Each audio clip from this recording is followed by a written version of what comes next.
Таны сонсох суваг өгүүлж байна.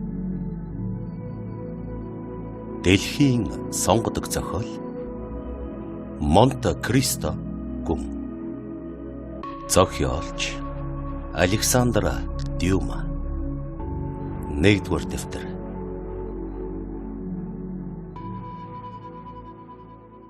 Нэгдүгээр хэсэг.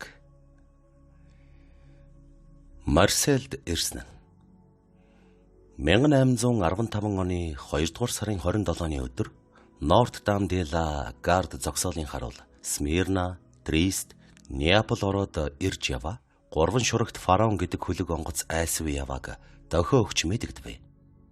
Буудлын лоцман ердийн заншлаараа онгоц татах газраасаа гарч Эв цайзыг өнгөрөн Моржин хошуу Риан арал хоёрын хооронд яваа хөлөг онгоцонд тулж очив. Марсельд хөлөг онгоц ирэхэд ихээхэн хөл хөдөлгөөнтэй болдог бөгөөд ялангуяа тэр онгоцыг нь фараон шиг эртний Фокей хотын хөлөг онгоц үйлдвэрлэх газар босгож тоноглон усан данх тавиад бас эзэн нь нутгийн хүн бол бүрчих хөл болдог учраас зогсоолын гигэн Гионно гэдэг талбайд олон мянган сониуч хүн заншсан ясаар төдхөн цугларан ирвэ. Энэ завсар хөлөг онгоц улам ойрцоор галтуулын дэлбэрэлтээс болж дээр цагт Каласариан Жарс хоёр арлын хооронд тогтсон хоолоогоор амар мэнд өнгөрч Помегийг тойрон гараад шулуун гурван дарвуулаа татаж хошуун дээрх гурвалжин далбаага дэлгэсэн мөртөө ал гоорхон ирж явхад цугларсан олон хүн азгүй явдал тохиолджээ гэдгийг аргагүй тааварлан чухамхүү юу болсон байдаг билээ гэж бодоцгоо. Гэвч учрыг мэдэх хүмүүс хөлөг хэвийнхээ байдлаар сайн явж байгааг хараад хэрвээ ямар нэгэн явдал байлаа гэхэд онгоцонд биш юм гэдэг нь тодорхой байв. Зангуу буулгахад бэлхэн Ватер багштайгаа өчгсөн фараоныг Марселийн онгоц зогсоолын нарийнхан хаалтаар оруулах гэж байгаа лоцманы хажууд гавшгай байрын залуу ир зогсож хөлгийн хөдөлгөөн бүрийг нарийн ажиглан лоцманы тушаал бүхнийг давтан дамжуулж байв. Энэ тодорхой биш төгшүүр нь цугларсан олны дундаас нэгэн хүнд сүрхий хүчтэй нөлөөлж хөлөг онгоц буудалд орж ирэхээс өмнө яаран завинд сууж фараоны өөдөөс явахыг тушааж удалгүй нөөц булангийн тушаа хөлөг онгоцтой зэрэгцэж очив. Залуу далайчин энэ хүнийг хараад лоцманы дэрэгдээс холдон онгоцны хөвөнд очиж бүрхмалгайгаа авч зогсов. Энэ бол 18-20 насны өндөр нуруутай тэгшгэн биетэй сайхан харнууд гялтгансан хар үстэй залуу хүү байв. Төрөх байдал нь бага наснаасаа эхлэн аюул гамшигтай тэмцэж сурсан хүмүүст байдаг тайван шийдмэг янз илэрхээжээ. "Өө, Дантес та юу?" гэж завинд сууж ирсэн хүн хашгираад "Юу болчихоо вэ? Яагаад хөлгийнхэн чинь цөмөөрөө уруу царайна вэ?" гэж асуув. "Ной морилгүй. Их золгүй явдал тохиолдлоо. Ялангуяа надад их золгүй явдал тохиолдож Чивита Вектийн дэргэд хүндэт ахмад Леклерээсээ хагцав" гэж хүү хариулахад "Ачаач нь" гэж хөлгийн эзэн яаран асуув. "Ной морил бүрэн бүтэн ирсэн. Энэ талаар та санаа зовхгүй байх гэж би бодож байна. Харин хөөрхий ахмад Леклер" гэхэд хөлгийн эзэд илтэд сэтгэл амарсан байдалтай. "Юу болоо вэ? Манай алдарт ахмадад ямар явдал тохиолдов?" гэж асуув. "Нас барсан. Онгоцноос оочоо юу?" "Үгүй. Мэдрэлийн чичрэг тусаад жигтэйхэн зүдэрч өгсөн" гэж Дантас хэлээд хөлгийнхэн өөдөө эргэж "Альвэ? Байранда. Зангууга буулгаарай" гэж хашгирав. Хөлгийнхэн нийтдээ 10-аад хүн тушаалыг дагаж хүмбэр өөр өөрийн үүрэгт ажлыг хийхээр далбай шураг руу аргамч хөндлөвч рүү ухас хийлдлээ.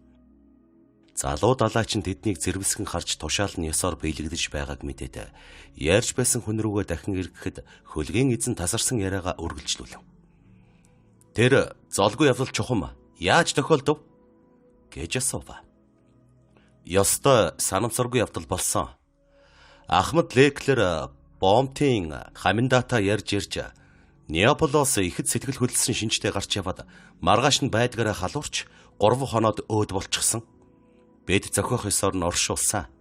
Одоо хөл толгойд хүнд юм зүйлттэй, зодонгоор оролттой Дэл Жулио арлын дэргэд тайван нойрсож байгаа. Бэлэвсэрсэн авгаад нь хүндэт легионы одон сэлэм хоёрыг нь авчирсан. Бусдын л адил мөрөөрөө нүд анихын тулд англичуудтай 10 жил байлдаж явах ч гэжтэй. Хэмээн залуу хүү гонигтай янзаар инээмсэглэн хэлв. Одоо тэгэд яа гэхв Эдмон гэж улам тайвширч байгаа хөлгийн эзэн хэлээд.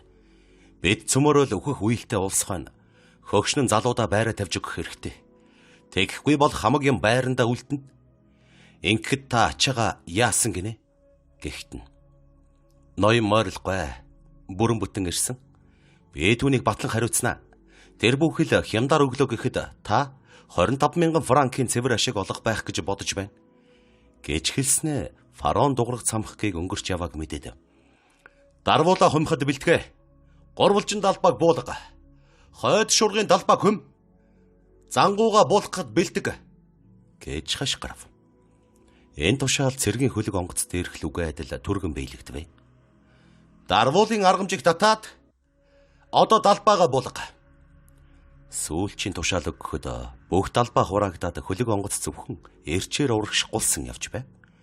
Хөлгийн эзэнт хэлсэн ядан яарч байгааг хараад Дантес. Ноён морил, та одоо наашаа гараад ирээчдээ. Таны нэгтлэн бодогч ирхэм Данглар өрөөнөөсөө гарч ирж явна. Танд хэрэгтэй бүх мэдээг дуулгана биз. Би зангуун дээр очиж уян гашуудлынхаа тэмдгийг тавих ажил хийдэ гэж хэлв. Хоёр дахь удаа давтан урих хэрэг байсангүй. Хөлгийн эзэн Дантесын шидсэн олсноос барьж ямар ч далаачин атаархмаар шалмаг гавшгайгаар хөлгийн хажуугийн төмөр дамнуургаар авиран гарч ирэхэд Дантес морилыг угтан ирж яваа. Дангларт байраа тавьж өгөөд хуучин байранд очихоор явв. Данглар бол 25 орчим насны нэлээд зэвүүн царайт. Дарга даамалд долгоноор доод хүмүүстэй ширүүн догшин хүн байв. Нэгтлэн бодох гэдэг хэрэгэм зэргээс нь илүүгээр энэ байдалд нь далаачид хэдий чинээ дургуцах тусмаа Дантесыг төдий чинээ хайрлан үзнэ. Тэгэхээр бидэнд тохиолдсон золгүй явдлыг эрхэм морилтаа хэдийнэ дуулаа шивдэ гэж Данглар хэлв. Тэглээ. Хөөрхи Ахмад Леклер их сайн шудраг хүн байсан юмсан. Хамгийн гол нь тэнгэр далай хоёрын хооронд насаа хөгшөртөл явсан гайхамшигт сайн далаач. Ийм хүндэл морил ба түүний хүү шиг ийм том фермийн сонирхлыг итгэн хүлээлгэж болох ёстой хүн байсан юм.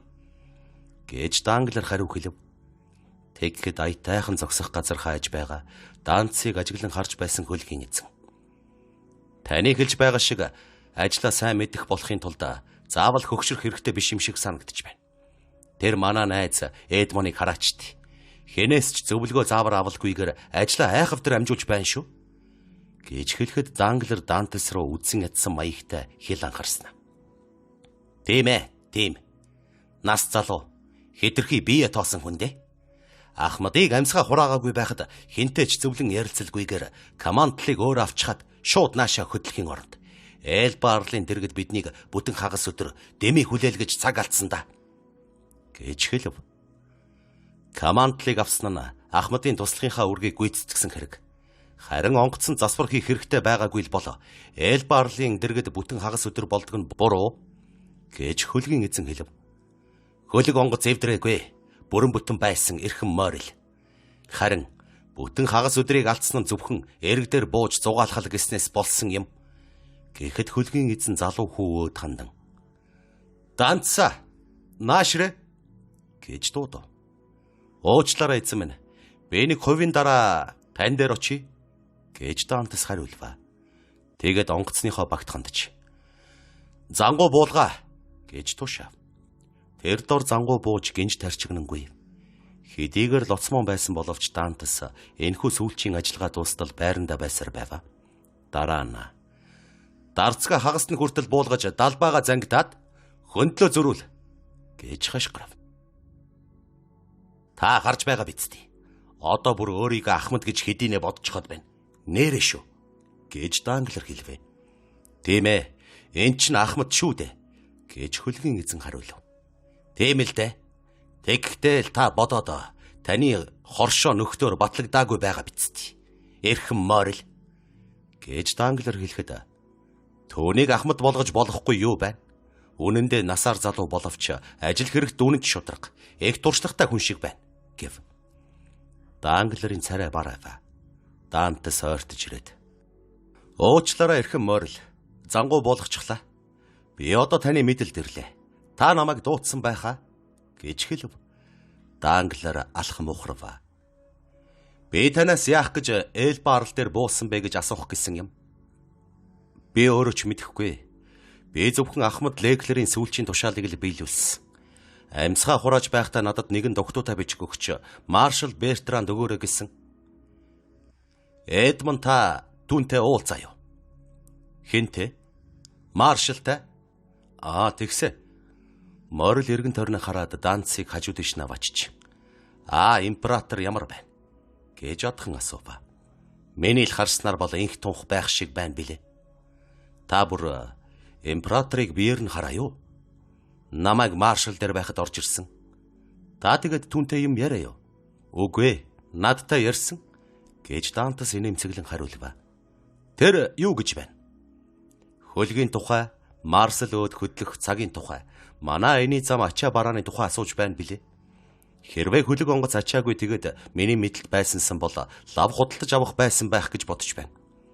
Тэгэд би өөрийгөө зөвхөн Ахмадыг орлож яваа. Хөлөг онгоц Морил ба түүний хүү гэдэг худалдааны пүүсийнх гэж хэлэхэд тэр мэднэ. Үе залгамжилсан хөлгийн эзэд байгаа юм. Нэг Морил нь намайг Валенсид байхад манай хороонд алба хааж байсан юм гэж байна лээ. Тийм ээ, үнэн. Гэж хөлгийн эзэн баярлан дуу алдаад. Тэр бол миний авга ах Поликер Морил байгаа юм. Ахмад цолтой болтлоо цэргийн алба хаасан хүн. Дантиста авга ахад эзэн хаан түүнийг дурсаж байна лээ гэж хэлээрэй. Тэгэхэд чинь хөгшин үглэн амтэн уйланда. Гээд залуу далаачны мөрийг нөхөрсгөөр алгадчих. Хэрвээ таныг маршалд бичиг аваачиж өгч императортой ярилцсныг мэдвэл танд муу юм болж болох боловч та Ахмад Леклерийн тушаалыг биелүүлж Элба арал дээр зогссон тань сайн байна гэв. Энэ надад юугаар муу болох юм бэ?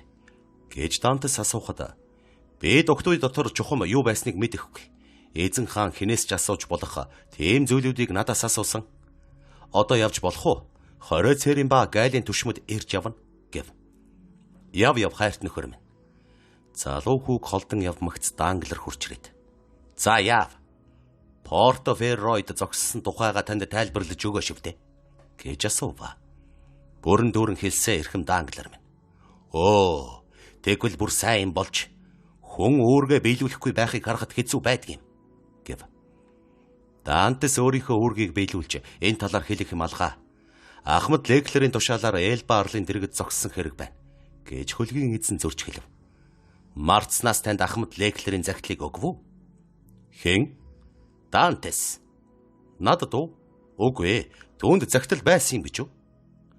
Ахмад түүнд дугтуйтай битүүмжээс гадна бас нэг захидал өгөх шиг болсон юмсан.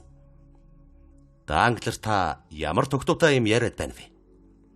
Порто Феррайда Дантесийн аваачиж өгсөн. Дантес Порто Ферройд дугтуйтай битүүмж аваачиж өгсөн гэж та хаанаас мэдээвэ? Данглерийн царай улаач. Би Ахмадын өрөөний хажуугаар явж байгаад түүнийг Дантес дугтуйтай юм захидал хоёр өгч байхыг нь харсан юм. Гэж хариу хэлвэ. Үгүй, тэр надад юу ч хэлээгүй. Хэрвээ түүнд захидал байгаа бол надад л өгнө л дөө. Гэхэд Данглер бодлого болж. Хэрвээ тийм бол эрхэм Морил та. Дантест энэ тухай юм битгий хэлээрэй. Би андуурсан юм байлгүй дээ гэв. Энэ үед залуу далаачин буцаж ирлээ. Данглер бас л холтлоо. За яав эрхэм Дантес, чөлөөтэй болов уу? Гэж хөлгийн эзэн асуухад тэглээ эрхэм Морил гэж хариулв. Та ажлаа яасан түргэн амжуулчих ба. Би Галийнхан давчирсан татврынхаа нэрсийн жагсаалтыг өгчихсөн. Харин Бомтоос манай бичиг цаасыг дамжуулсан хүнийг лоцмантай хамт буцаагаад явуулчихч. Танд энд өөр хийхэн байхгүй юу? Гэхэд Дантес тэр дороо эргцүүлэн хараад. Алгаа, бүх юм номоор байна гэж хэлвэ. Тэгвэл манад очиж хоол идий. Уучлаарай эрхэм Морилгүй. Би юуны өмнө аавтайгаа уулзах ёстой. Таны өрсөн явдал тун их баярлаа. Зүйтэй Дантес, зүйтэй. Таныг сайн хүү гэдгийг би мэднэ. Гэхэд Дантес төдийл шийдмэг бишэр. Аав минь ямар байгаа бол та мэдээгүй биз? Гэж асуув. Хайрт Эдмо минь. Би түүнтэй уулзаагүй боловчлаа эрүүлэнх байгаа гэж бодож байна. Тийм ээ, аав минь муу өрөөндөө гарахгүй суугаад л байгаа байх. Таныг байхгүй ямар нэг юмар дутагдж гажигдаагүйг эн чинь нотолж байгаа хэрэг. Дантес нэмсэглэн. Манай аав нэрлэхүү зантай хүн. Юмар дутагдж гажигдлаа гэхэд Тэнгэрээс өөр хинээс ч тусламж гуйхгүй хүн байгаа юм гэв. Аавтайгаа уулзчихад манайхаар ирнэ биз дээ. Бас л уушлалтгүй яа ноён морил.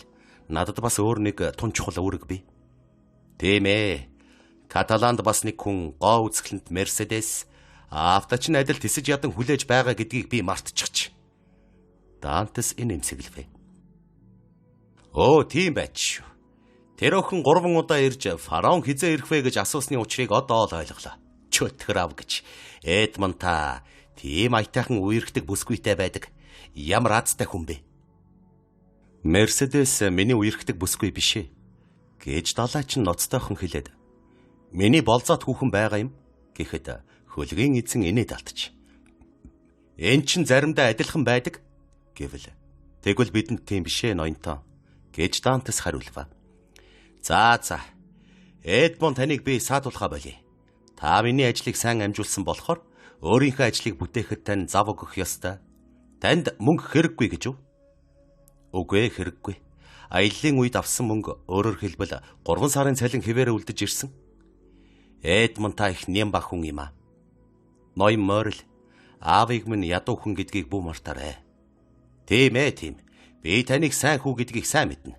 Аавдаа очтоо. Би ч бас хүүтэй. Хэрвээ түүнийг минь 3 сар эзгүй явж байгаад ирээд надтай уулзах гэхэд нь хүн саад хийвэл би бас учиргүй уурлана.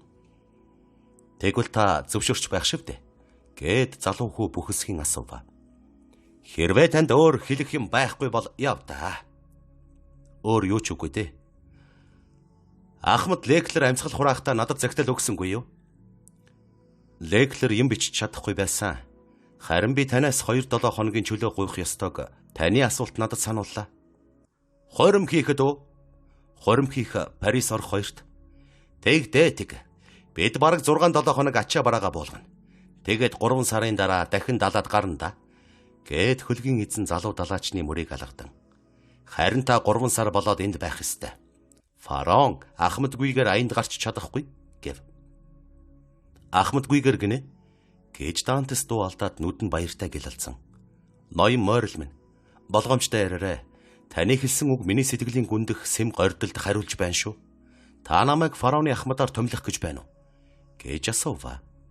Хайрт нөхөр минь, хэрвээ би ганцаараа мэддэгсэн бол шийдсэн гэж хэлээд л гар барихсан. Гэвч надад хоршоо нөхөр байдаг болохоор тэгж болохгүй байна. Та Италийн зүйр үгийг мэднэ биз дээ. Гэвч 2 саналын нэг нь таны талд байгаа болохоор хэрэг ажлын хагас нь бүтсэн. 2 дахь саналыг бас таны талд гаргуулахыг би хариуцъя. Эрхэм морил гэж залуу хүү нүднийхээ нулимсыг гүйлгэнүүлэн түүний гарыг атгаж танд аав Мерседес 2-ын нэрийн өмнөөс баяр хүргэе гэв. Зүгээр Эдмон минь. Үнэн ч хүмүүсийн ивэлт эзэн тэнгэрт байдаг юм. Оо чөтгөр ав гэж аав Мерседес 2-тойгоо уулзчихад дараа нь манад очоорой. Би таныг эрэг дээр гаргаж өгөх үү? Үгүй баярлалаа. Би эндээ хоцорч Данглертай тооцоо бодож үзье. Аяллаа үед тэр танд ямар санагдав? Наантай цаантай нөхрийн хувьд тааруухан. Нэгэн удаа бид хоёр муудаж маргалцсан. Тэгэхэд би энэ маргаанаа шийдвэрлэхийн тулд Монт Кристо арлын дэргэд 10хан хувь зогсъё гэж тэнийгэм хэлчихсэн юм. Түүнээс хойш надад муу болчихсон хүн дээ. Уг нь би тэгж хэлэх хэрэггүй байж. Түүний татгалцсан ч зүв болжээ. Нэгтлэн бодохын хувьд ямар ч муу юм хэлэх арга алга. Таач гэсэн сэтгэл ханамжтай байх болно. Гэхэд хөлгийн эзэн. Хэрвээ та фараоны ахмад байсан бол Данглерыг өөрийнхөө дэргэд дуртаяа байлгаж ажилуулах уу? Гэж асуув. Би ахмад ч юм уу эсвэл туслах нь байлаа гэсэн эцдийнхээ итгэлийг хүлээсэн хүнийг бүрэн хүндэтгэж байх болно. Эрхэм морил. За зүйтэй Дантес. Та ер нь бүх талаараа сайн хүн юм. Одоо яв да. Зүүн дээр сууж байгаа юм шиг л байна. Тэгэд би чөлөөтэй болчих уу? Яв гэж хэлж байна шүү дээ. Таны заваар явж болох уу? Аав. Баяртай ноён морил. Танд маш их баярлалаа. Баяртай Эдмон. Амжилт хүсье.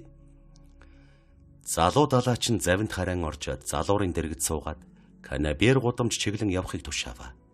2 далаач нь сэлүүр барьж буудлаас орлионы эрэг хүртэл 2 игнүүлэн зогсоосон онгоцнуудын хоорондох нарийнхан зайгаар бусад олон завны дундуур чадах чинээгээр хурдан сэлүүрдэн явв. Хөлгийн эзэн түүнийг эрг хүрч завнаас үсрэн буугаад өглөөний 5 цагаас оройн 9 цаг болтол хөл үеимэн дүүрэн байдаг Канебер гудамжинд орж бужигнсан олон хүний дунд алга болтол нь хойноос нь инээмцэглэн харж зогссон бөгөөд орчин үеийн фокейчүүд энэ гудамжаар бардамнан бахархаж Парист Канебер гудамж байдагсан бол Парист бяцхан Марсель байхсан гэж өөрсдийн онцлог аялгаугаар үнэн голоосоо ярилцдаг ажээ. Хөлгийн эзэн эргэж өөрийн тушаалыг хүлээж байгаа мэт боловч үнэн хэрэг дээрээ өөртөө адил залуу далайчныг үдэн харж байгаа Данглерыг харва. Гэвч холдон явж байгаа хүнийг харсан энэ хоёр хүний харц шал ондоо байлаа. 2 дугаар бүлэг. Эцэг хүү 2.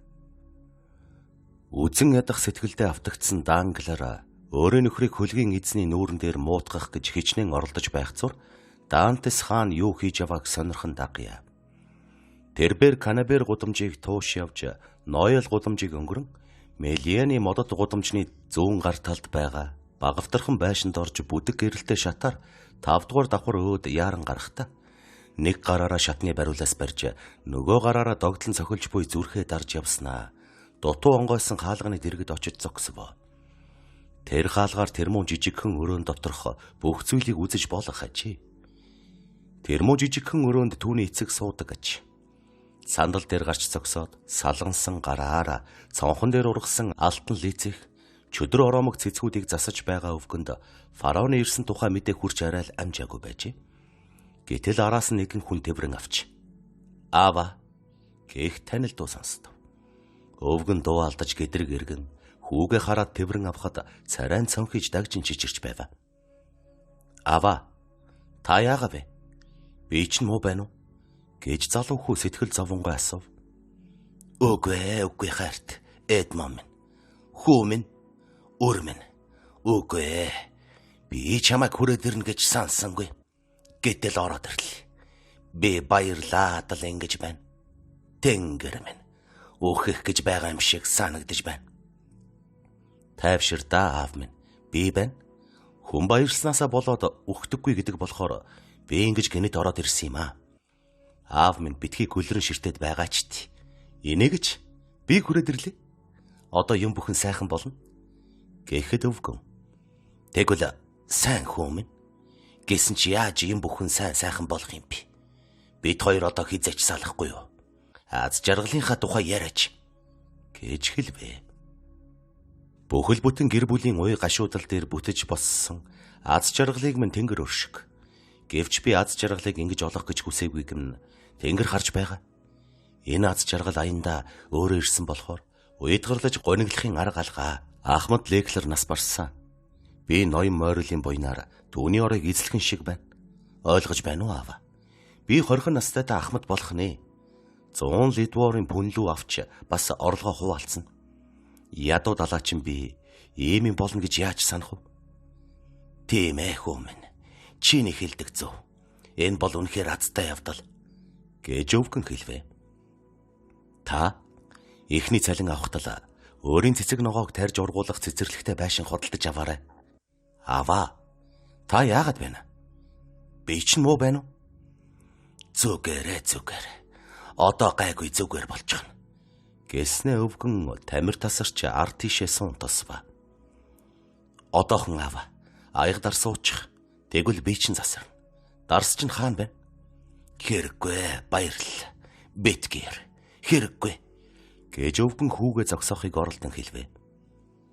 Яагаад хэрэггүй гэж? Дарс чинь хаан байгааг хэлэж? Гэд Дантес шүүгэн дотор ирж эхлэхэд өвгөн. Ирэх хэрэггүй. Дарс байхгүй. Гэж хэлв. Байхгүй гинэ. Гэд Дантес өвгөний цонхохоор хазар хоосон шүүгээ хоёрыг ээлжлэн харж. Яагаад байхгүй гэж? Таны мөнгө хүрэхгүй гэж үү? Гэж асуухад чийл ирсэн хойно бүх юм элбэг дэлбэг боллоо. Гэж өвгөн хэлэхэд Дантес хөлсөө арчиж. Гэсэн ч дээ.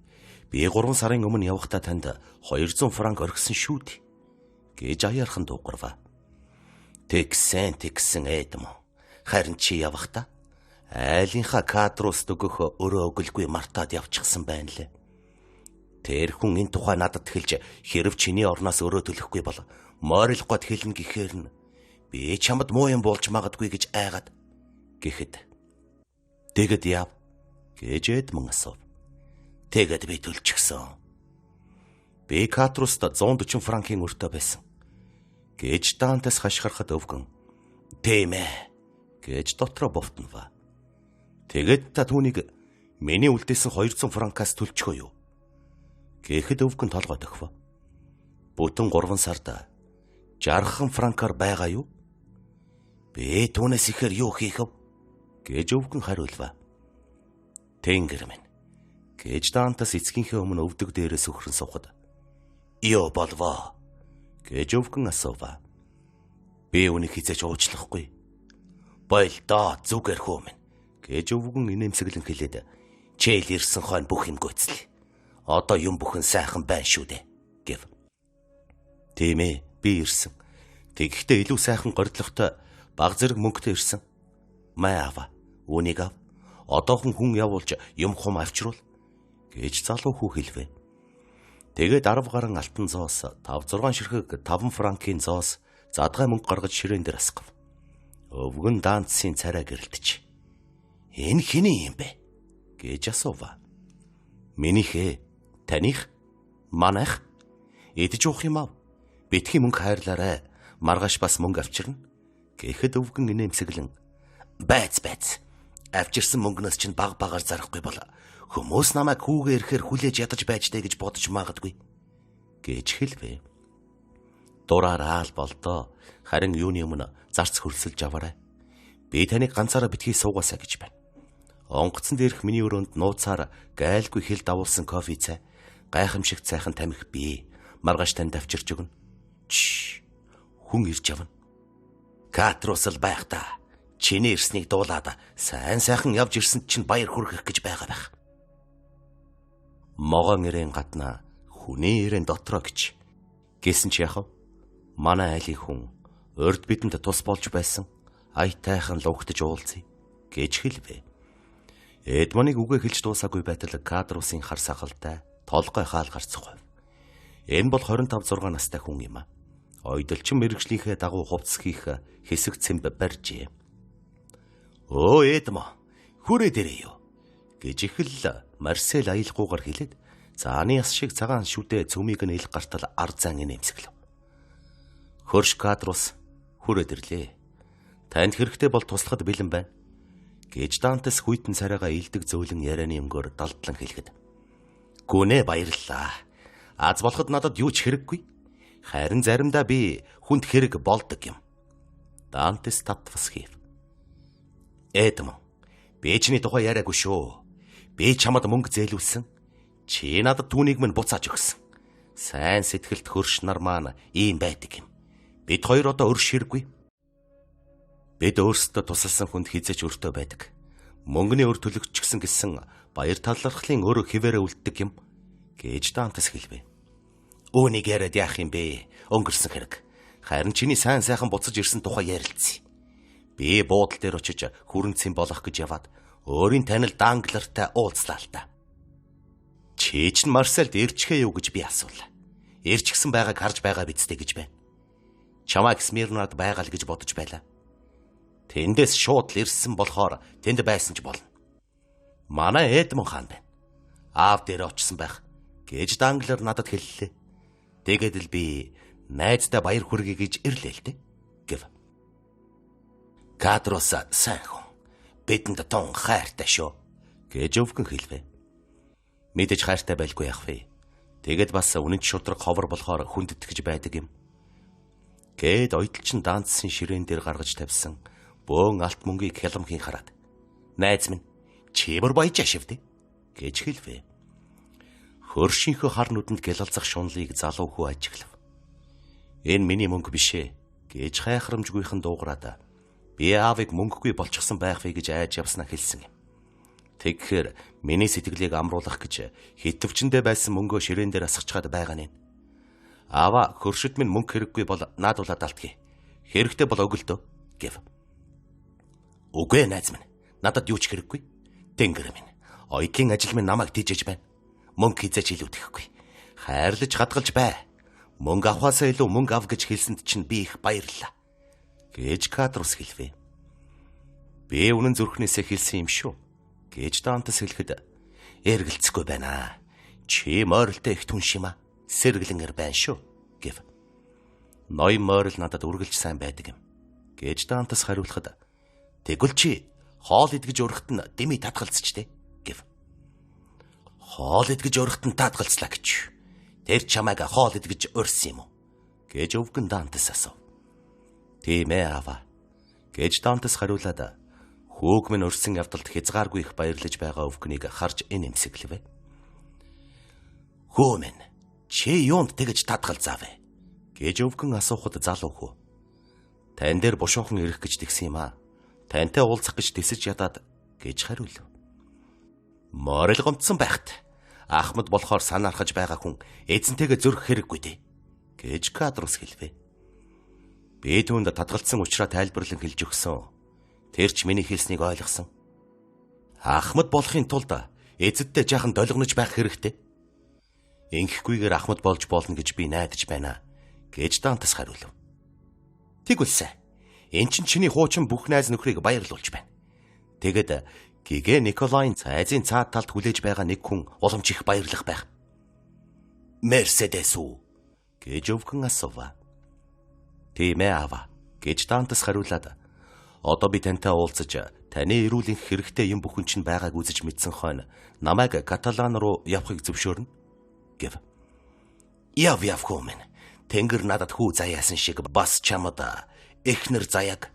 Гэж Дантес хэлвэ. Эхнэр гинэ.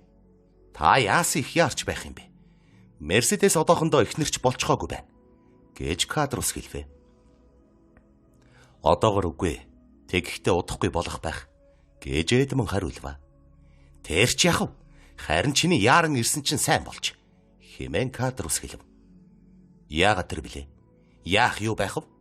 Мерседес чинь гоо үзэсгэлэнтэй охин. Тэгэхээр гоо сайхан охидод сэтгэлтэй хүн олон байдаг. Ялангуяа Мерседесийн хойноос өдий төдийгөөрөө л хөөцөлдөж байна. Нэр нь үү? Гэж Дантес асуугаад инээмсэглэхэд баг зэрэг сэтгэл зовсон шинж харагдаж байва. Кадрус үргэлжлүүлэн. Тийм ээ. Тийм. Тэгэд бас атаархмаар хүмүүс. Гэвч чи удахгүй Ахмад болохоор чамд татгалцах нь юу вэ бол? Гэж хэлэхэд Дантес тосож аваад сэтгэл зовсноо арай гэж нууж инээмсэглэв. Тэгвэл би Ахмад болохгүй бол. Гэж хэлэхэд Кадрус хайлт гэж аман дотроо бовтнова. Ингээд би юу н эмэгтэйчүүдийн тухай, ялангуяа Мерседесийн тухайд танаас арай дээр бодолтой шүү. Намайг Ахмад болсон ч болоогүй ч тэр охин надад үнэн ч хэвээрээ байна. Гэдэгт би итгэлтэй байна. Тэгвэл сайн, тэгвэл сайн. Эхнэр авахта түүндээ итгэж чаддаг байх хэрэгтэй. Гэхдээ найз минь, цаг алдалгүй очиж ирсэн тухайга өөрийнхөө санаж бодож явдгаа хуваалц гэж би хэлэх байна. Гэж Кадрусыг хэлэхэд явлаа гэж Эдмон хариулва. Эцгээ үнсчихэд Кадрус өөд толгоогоо дохиод гарч одов. Кадрус өвгөнтэй хамт жаахан сууж байгаад түүнтэй салах ёс гүйцэтгэн гарч Сенак гудамжны буланд өөрийг нь хүлээж байгаа Данглер дээр очив. За яав. Чи түүнтэй уулзв. Гэж Данглер асуухад уулзлаа гэж Кадрус хариулва. Ахмад болно гэж гордож байгаагаа чамд ярьж байна уу? Бүр Ахмад болчихсон юм шиг л ярьж байна. Үгүй юу. Дэндүү яарч байна та. Гэж Данглер хэлвэ. Гэхдээ ноён морил түүнд ам өгсөн бололтой. Тэр их баяртай байна уу? Хэтэрхий их баяртай байна. Тэрч байтугай дээд зиндааны хүн шиг загнаж банкны эзэн хүн шиг мөнгө өгөх гэснийг яа. Тэгэд чи авсангүй юу? Авсангүй. Уг нь амьдралдаа анх удаа үдсэн мөнгө гих чиг зээлдүүлсэн хүн нь би байсан болохоор авч болох л байла. Харин одоо эрхэм Дантес юу гарч дутахгүй, удахгүй Ахмад болох нэ. Гэхдээ одоохонд Ахмад болчихоогүй л байна. Гэхэд Кадрус үнэнийг хэлэхэд тэр Ахмад болчихгүй бол сайнсан. Тэгвэл тэрүүнтэй ярьж болохгүй болчихно гэв. Хэрвээ бид хүсвэл тэр одоогийнхоо байгаа хэвээр магадгүй түүнээс ч дор байж болно шүү. Гэж Данглер хэлвэ. Ингээд байна. Чи юу ярина вэ? Би зүгээр өөртөө хэлж байна. Тэр одоо хүртэл гоо үзэсгэлэнт Каталан бүсгүйд хайртай хэвээрээ байна уу? Ухаангүй хайртай аль хэдийн тийшээ гүгэд явчихсан. Чухам энэ талаас л түүнд эвгүй явдал болж магадгүй гэж санагдах юм. Эсвэл би андуурч байж болох юм. Тодорхой ярьда чи. Яах юм бэ? Энэ бол чиний бодож байгаагаас илүү чухал юм. Чи даамтас дургүй шүү дээ. Би бардам зантайнууд дургүй. Тэгвэл чи Каталан бүсгүйн тухай мэдэж байгаа бүхнийг хэл.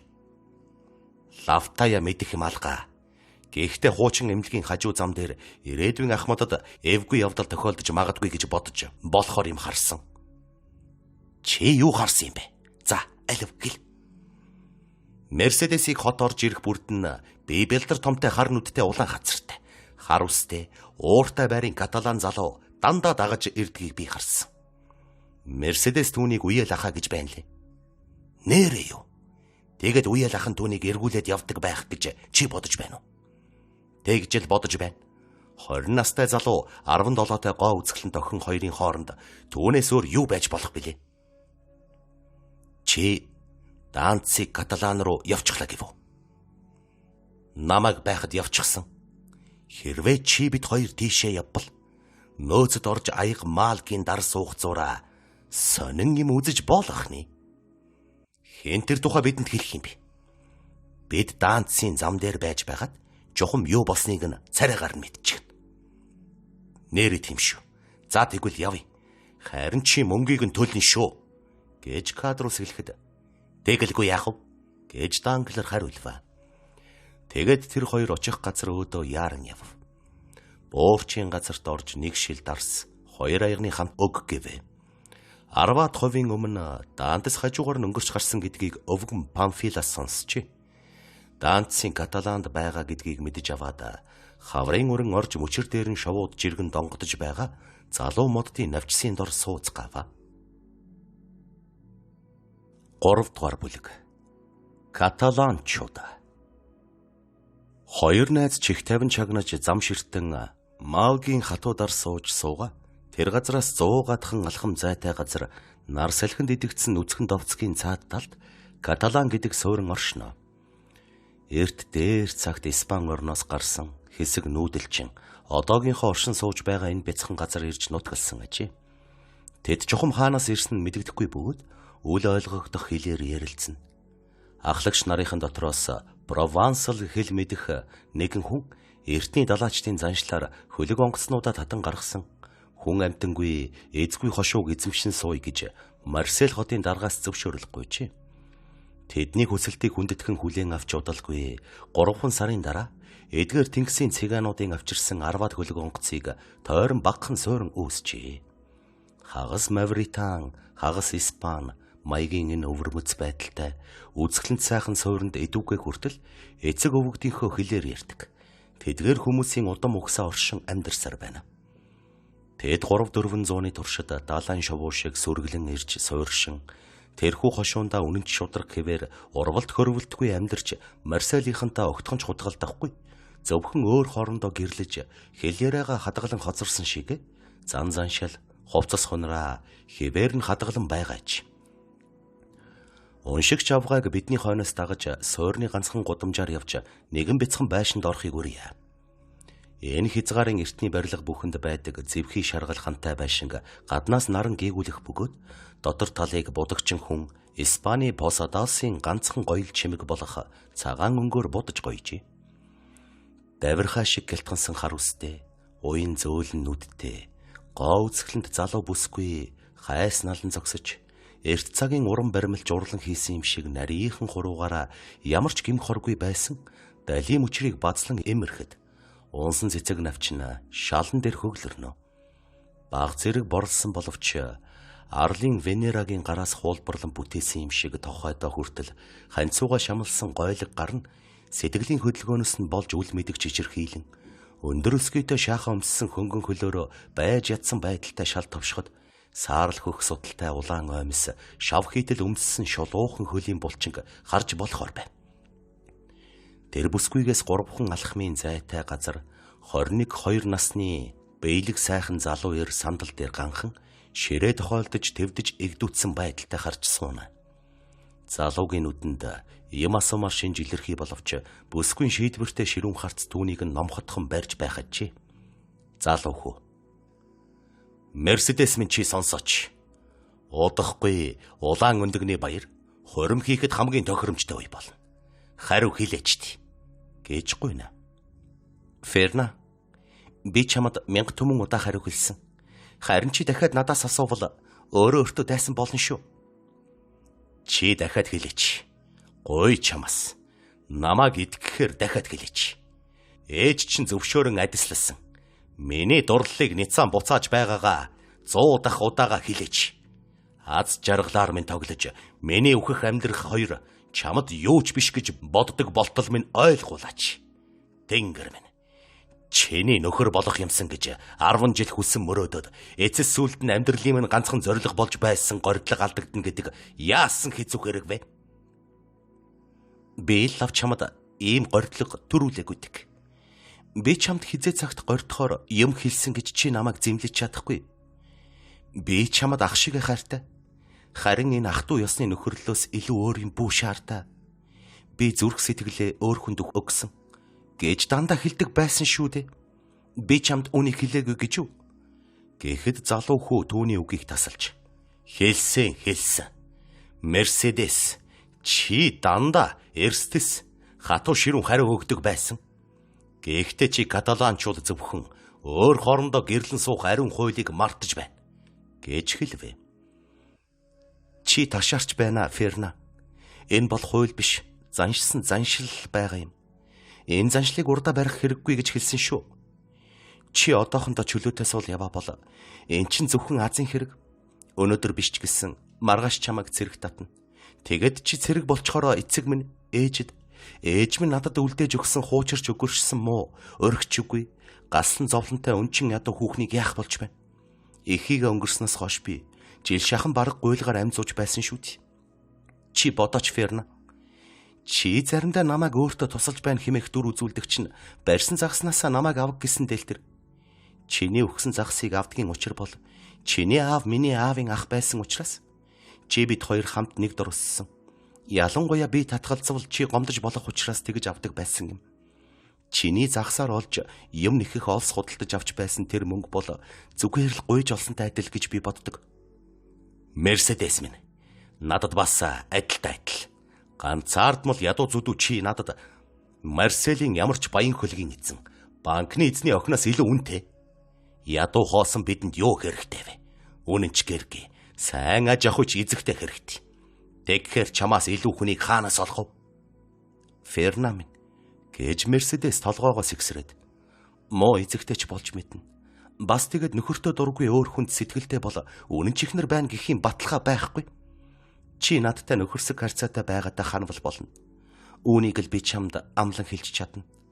Би л биелүүлж чадах юм аа л амладаг гэдгийг давтан хэлье. Гэхэд Ферна ойлгож байна.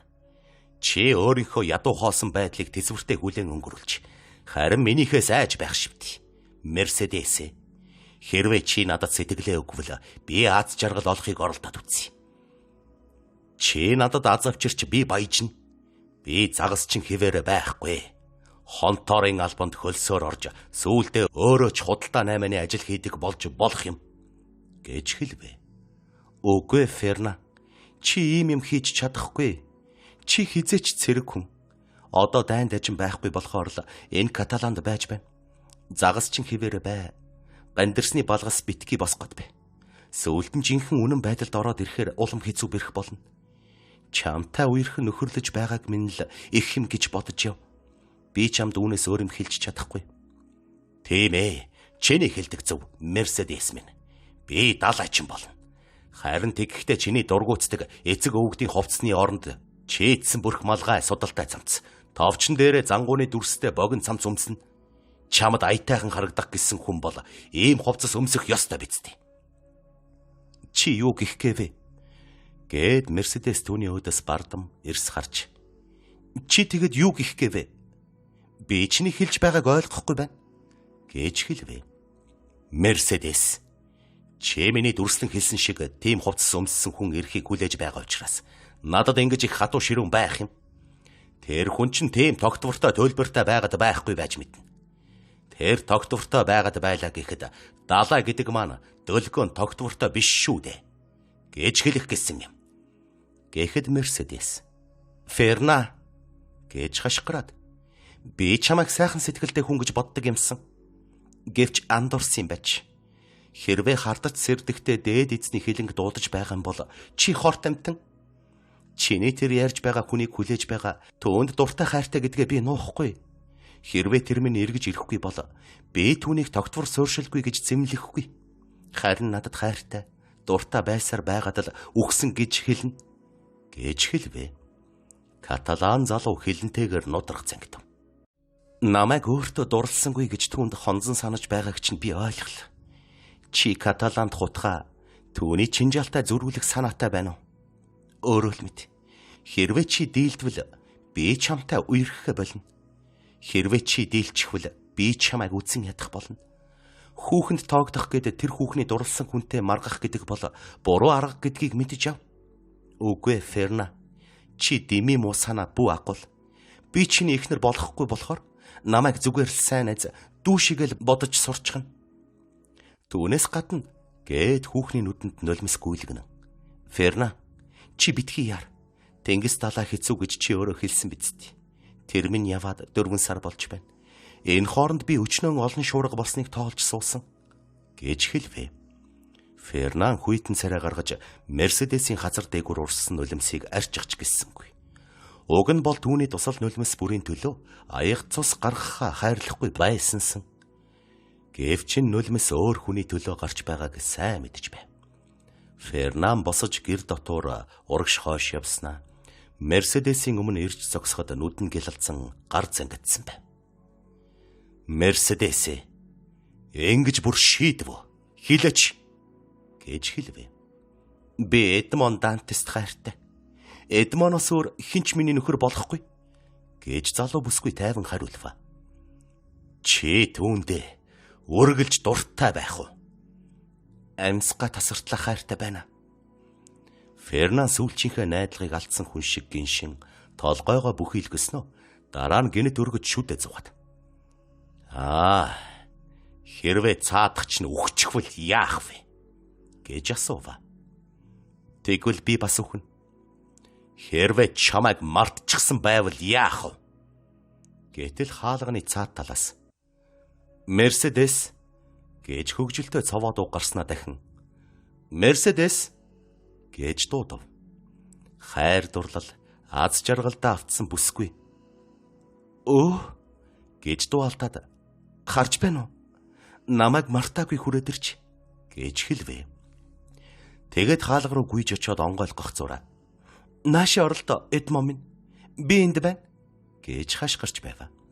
Фернан зам дээр нь могоо дайралтсан хүн шиг огол үсрэн ухарч царайн зэвхийн хамаг биеийн чичирч сандлаа тулаад аяндаа суучих. Эдмон Мерседес хоёр ухас хийлдэн тэврэлтэхэд онгорхой халгаар туссан Марселийн шатам халуунаар нь тэр хоёрыг гийгүүлвэ.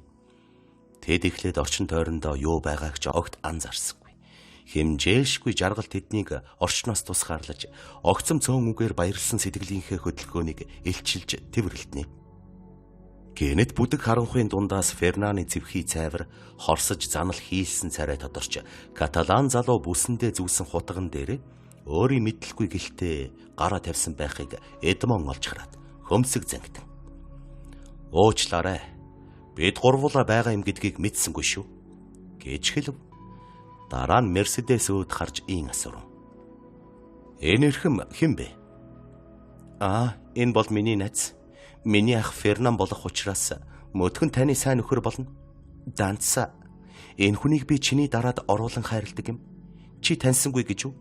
Гэхэд таньж байна гэж Эдмон Мерседесээс гараа салгалгүйгээр нөгөө гараа Каталан залуу өөд найрс гарсаар байв. Гэвч Фернан түүний нөхөр ёсоор гар сарвахад үг дууж гаргалгүй баримл хөшөө шиг зогсно. Тэгэхэд Эдмон чичрэн дагжиж байгаа Мерседес амар баргарт царайлан зогсож байгаа Фернан хоёрыг шинжин харв. Ганц хараад л бүгдийг ойлгожээ. Данцын уур хилэн бадрав. Мерседес би чам дээр ирэх гэж яарангүйж явахдаа дайсантай учрна гэж огт мэдсэнгүй. Гэхэд Мерседес дайсан гинэ гэж хашгираад уяалах өөдөө хорсолтойгоор харж, манайд миний гэрт дайсан байна гинэ. Би хэрвээ тэгж бодсонсон бол энэ гэрийг үүр дөрхиж чамтай сугталцаад Марсел орчихсон байх байсан юм гэж өгүүлв. Тэгэхэд Фернаны нүд гялалзаж байлаа. Эдмон, хэрвээ чамд ямар нэгэн муу явдал тохиолдвол гэд Мерседес Фернаны хар санааны гүнд шингэн орсон тэр тайван байдлаараа үргэлжлүүлэн, би моржийн хошуун дээр гарч хаднаас толгоогоороо үсрэх байсан гэж хэлв. Фернан үхэрийн зэвхий царай гаргаваа. Гэвч чи ташаарч байна, Эдмоно. Энд чамд нэгч дайсан байхгүй. Харин миний ах Фернан л байна. Одоо тэр чамтай үнэнч нөхрийн ёсоор гар барина гэж Мерседес хэлвэ. Хөшсөн юм шиг Эдмон руу аяархан дөхөж очоод гараа сунгаж байгаа каталан залууг Мерседес захирангуй маягтай харва. Хүчит долгион адил түүний үзен ядах сэтгэл нь эрх дураараа энэ охины өмнө арга буюу задран бутарва. Гэвч Эдмоны гарт дөнгөн данган хүрч гүйцэтгэх ёстой үүргээ гүйцэтгэлээ гэж бодмогцоо гэрээс гүйн гарч чадав. Надад зовлон учруулагч гэд гараа бацлан гиншиж, хэн намайг энэ хүнээс ангижруулдаг бол яасан гаслантай хэрэг вэ гинэ. Хөөе, каталан залуу. Хөөе Фернан, чи хайчхан вэ гэж нэг хүн дуугарва. Фернан зог тусгаж ийш тийшээ харахад Кадрус Данклертай хамт модны доор ширээнд сууж байв. Чи наашаа ирэхгүй яагаа вэ? Эсвэл чи найз нөхөдтэйгөө ч мэдлэх завгүй явна уу гэж Кадрус асуув.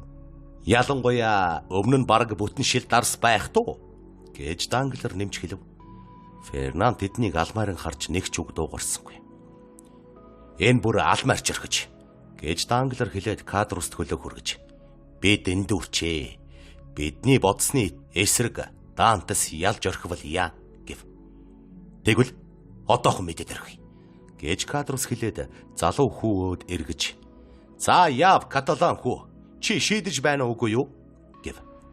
Фернан нүүрнийхээ хөлсийг арчаад сэхэвчэнд ороход түүний сүүдэр сэтгэлийг нь баг зэрэг тайвшруулж сэнгэнсэн сэрүүн агаар альжаасан биеийг нь амрах шиг болов. Сайн байцгаана уу? Та нар намайг дуудвуу да янзна гэж нэг хэлээд нэг сандал дээр суух гэж унаад өгөв. Би чамайг галзуу юм шиг гүйж явахыг хараад тэнгист ороод живж өгчихвээ гэж айгаад дуудсан юм гэж Кадрус инеж хэлээд, чөтгөр аваг. Нөхдийгөө зөвхөн дарсаар зочлон дайлдаг биш. Бас заримдаа тэднийг ус балгахад нь саад болдогч явдал байдаг гэн. Фернан санаа алдагч биш, ихэр татагч биш, хачин жигтэйхэн болоод гар дээрээ толгоо унжуулан бүх хийв. Ферна, чи миний хэлхийг сонстоо гэж Кадрус сониучхан зангаасаа болоод зүй зохистой харьцааг алддаг жирийн хүмүүсийн бүдүүлэг элен далангуй байдлаар хэлээд, чи чинь ёстой л арга барсан амтэн шиг байх юм гэд учир зүггүй нэ. Үгүй дээ, ийм сайхан эр дурлалт хаанаас азгүй төрөх вэ? Кадрус чи битгий тоглоом хий гэж Данклер өөдөөс нь хэлвэ. Би юу тоглоом хийгээгүй байна шүү дээ. Чи үүний санаа алдаж байгааг дуулж байгаа биз дээ. Альвэ Ферна, наад хамраа өргөөд асуусан юмд хариулах. Эрүүл мэндийн чинь тухайд найз нөхөд чинь асууж байхад хариулахгүй байна гэдэг бүдүүлэг хэрэг шүү дээ. Ферна гэхэд цаадах нь нударга зангидчих. Би зүгээрээ гэж хариулсан боловч толгойгоо өндөлгсөнгүй. Тэгэхэд нь Кадрус найз өөдөө нүд ирмэд. Оо, Данклер, ийм явдал болжээ. Чиний энэ харж байгаа Марселийн шилдэг сайн загасчны нэг сайн санаат каталан залуу Фернан бол Мерседес гэдэг гоо үзэсгэлэнт бүсгүй дууралчихч. Гэтэл гай болж тэр гоо хүүхэн нь фараоны ахмадын туслахад сэтгэлтэй юмсан ч. Гэхдээ өнөөдөр фараон буудалтаа эргэж ирсэн учраас ойлгож байна уу? Гэхэд Данклер, үгүй, ойлгохгүй байна гэж хариулва. Хөөрхи Фернан огцорхон тэр гэж Кадрусын үргэлжлүүлэн ярихад, тэгээд яагаа вэ гэж хэрлээд Фернан толгоогоо өндийлгэж хорслоо хүнд гарах бэлээ гэж хүн эрх шиг Кадрусыг хараад, Мерседес хэний ч өмч биш, тийм биз дээ. Хэнд дурлахаа өөрөө мэднэ гэв. Чи үнийг ингэж үзэж байгаа бол өөр хэрэг л дээ. Би чамайг каталан хүн гэж боддог байсан юм. Каталанчууд бол хайртай хүүхнээ булаалгадаг улс биш гэж надад ярьсан юм л да. Тэрч байтугай Фернан өшөөгөө аимшигтаа сүрхий авдаг хүн байгаа юм гэж нэмж хэлсэн. Гэж Кадрус хэлэхэд Фернан жигших мэт инээмсэглээд. Дурлцсан хүн хизээч аимшигтай биш гэж хэлвэ. Тэгэхэд Данглер түүнийг үнэн зүрхнээсээ өрөвдөж байгаа юм шиг. Хөөрхий амт. Одоо яадаг билээ? Данцыг ийм түргэн яваад ирнэ гэж бодоогүй байх та. Данцыг өгчихсэн ч юм уу эсвэл Мерседес дурлахаа болчихсон байж магадгүй гэж бодож байсан байхт. Яаж мэдэх вэ? Иймэрхүү явдал гинэт тохиолддог болохоор хүнд илүү их дарамттай байдаг юм гэж хэлвэ. Байн ууж байгаа Малкийн дарс толгойд нь гарсан Кадрус. Ямар ч л гэсэн Дантас 9 минут яваад ирсэн нь ганцхан Фернаны хорыг хөдөлгөө зогсоогүй байхаа. Тийм үү Данглера? Гэж асуув. Тийм ээ. Энэ явдлыг муугар төгсгөн гэж батлах нээч. Би бэлэн байна. Гэж Данглер хэлэхэд Кадрус Фернанд дарс хийж өгөөд өөрийнхөө хундгыг 8 буюу 10 дахь удаага дүүргэж. Хэдий тийм боловч тэр хүн гоо үзэсгэлэнт Мерседестэй сууна. Тэгхэл гэж эргэж ирсэн байлгүй гэв. Энэ завсар Данглер дарсанд зөвхөн уруулаа хөргөхдүүдий суув. Данглер энэ хооронд Фернаныг гайгүй сайн шинжиж харж Кадрусын үг түүний зүрхэнд халуун туглах шиг нэвтрэн орж байхыг мэдвэ. Хорим хизээ болох вэ? Гэж Данглерыг асуухад хоримт ч арай хүрээгүй гэж Фернан шивгэнэн хэлвэ. Тэглэж гисэн хоримдаач хүрнэ. Энэ бол Дантас. Фараоны ахмад болно гэдэг шиг мадаггүй зүйл дээ. Тийм бицтэй Данглер гэж Кадруст хэлв. Данглер гинэт ингэж хэлэхэд нь татвас хийгээд санаатайгаар хэлвүү.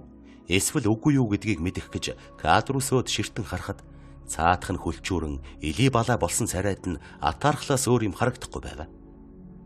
Тэгэхлээр гээд шилэн аягнуудыг дүүргэж үзэсгэлэнт Каталан хүүхний нөхөр Ахмад Эдмон Дантсын төлөө ой гэж хэлвэ.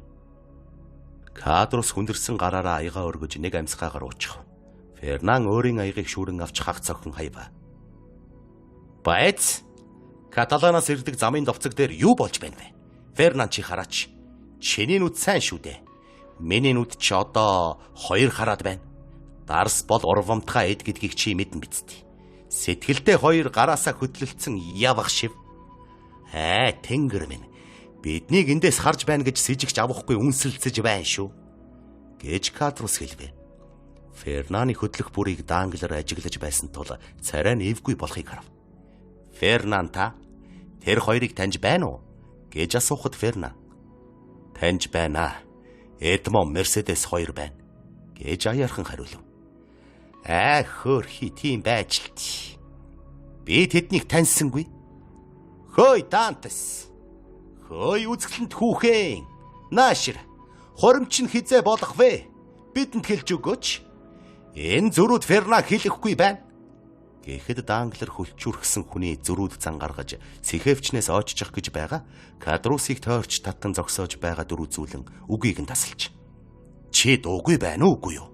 Хөл дээр төвшин зогс. Хайртай улсыг зүгээр байлгаач тий. Фернанаас жишээ аваач. Үгүй дээл ухаалаг байна гэв. Данглерт түшүүлэн бие барьж чадахгүй болсон Фернан босон харааж өрсөлдөгчийнхөө өдөөс үсрэн очихыг шахсан боловч хөгжилтөө тэнэгэр явсан Мерседес сайхан тэргүүнээ өргөж жавхаатай нүдээр бүхнийг харахад Эдмон өхвөл би үхэн гэж занал хийснийг нь санаад сандал дээрээ буцаж суув. Данглер дарсанд мансуурч дурлалд автсан 2 нөхрөө харж энэ тэнэгүүд надад ямар ч нэмэр болохгүй нэ. Аригчин хулчхар 2 тайл хоршчих шиг боллоо гэж яаж байна. Нэг нь хорсож занахын оронд дарсаар гүзээгээ дүүргэсэн атаархах жамтан. Нөгөөх нь дурлсан хүүхнээ хамар дороосоо алдчихад хүүхэд шиг уйлж гомдож яваа бал амтан. Гэхдээ энэ хүн өшөөгөө нарийн авч чаддаг Испани, Сицили, Калибр хүмүүсийн шиг гал цогтой нүд, бухын толгой шиг хаг бацчихмаар нудраг байна. Аз жаргал Эдмонд инээмсэглэж, гоо сайхан хүүхэнтэй сууж Ахмад болоод биднийг шоолн доромжлох болох нэ. Харин зөвхөн гээд Данглер ёжтойхон инээмсэглээд. Харин би л дундуур нь орж саад болохгүй бол гэж битүүхэн шивгэнэн үглэвэ. Кадрус өндийж нударгаар ширээ тулж загсаад. Хүү Эдмон. Чи найз нөхдөө харахгүй байна уу? Эсвэл тэгж бие их тоочход бидэнтэй ярихыг хүсэхгүй байна уу? Гэж хашгирахад Дантес. Үгүй шүү эрхэм Кадрус. Надад бартсан юм алга. Би их аз жаргалтай байна. Аз жаргал хүнийг бардам зангаас илүү сохор балаа юм шиг болгодог юм гэв. Тийм ээ, зөв. Энд ч ёстой тайлбар та. Сайн байна уу Дантес хадагтай? Гэж Кадрус хэлвэ. Тэгэхэд нь Мерседес ёсорхгоор михийн асалж. Намайг одоохондоо тэгж нэрлэх болоогүй. Нөхөр нь арай болцохоогүй байгаа. Болзоот хүнийх нь нэрээр хүүхнийг нэрлэвэл манай ёсонд муу ёр гэдэг юм. Тийм болохоор намайг Мерседес л гэж дуудаж байхыг танаас хүсье гэв. Манай хөрш Кадрус төдийл буруутай биш. Ялимгүй л алдлаа шүү дээ. Гэж Дантес хэлвэ. Тэгэхэд Данглер хоёр залуу тийш михийн яслаад. Тэгэхэр хуримтай нь удахгүй болох нь шивдэ гэж асуув. Аль болох үс түргэн хийх санаатай байна. Өнөөдөр Аавтайгаа ярилцсан. Маргааш эсвэл нөгөөдөр ураг болохоор тохиролцсны баярыг энэ нөөцөд хийнэ. Найз нөхөд минь бүгдээрээ ирнэ гэж бодож байна. Энэ бол эрхэм Данглер та урагдлаа гэсэн үг. Энэ бол Кадрус чиний эрхийг бид хүлээн гэсэн үг. Гэхэд Кадрус согтуу инээдэр инеж. Фернан яах вэ? Фернан бас ирэх үү? Гэж асуув. Миний эхнэрийн ах бол миний ах.